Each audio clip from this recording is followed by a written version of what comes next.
தமிழக அரசு சமூகத்தின் பல்வேறு தரப்பினரின் முன்னேற்றத்திற்காக தொடர்ந்து பல நலத்திட்டங்களை செயல்படுத்தி வருகிறது. குறிப்பாக பெண்கள், மாற்றுத்திறனாளிகள், மூத்த குடிமக்கள் உள்ளிட்டோருக்கான திட்டங்களுக்கு முக்கியத்துவம் அளித்து வருகிறது. அந்த வரிசையில் பொருளாதார ரீதியாக பின்தங்கிய மக்களுக்கு உதவும் வகையில் கலைஞர் கனவு இல்லம் திட்டம் அமலில் உள்ளது.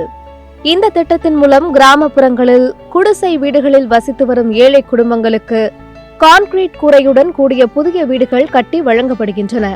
தகுதி வாய்ந்த ஒவ்வொரு குடும்பத்திற்கும் ரூபாய் 3.50 லட்சம் மானியமாக வழங்கப்பட்டு சிமெண்ட் மற்றும் கான்கிரீட் வசதியுடன் வீடுகள் அமைக்கப்படுகின்றன.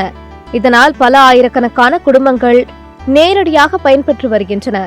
குடிசை இல்லா தமிழகம் என்ற இலக்கை நோக்கி 2030ஆம் ஆண்டுக்குள் 8 லட்சம் வீடுகள் கட்டும் திட்டத்தை அரசு முன்வைத்துள்ளது.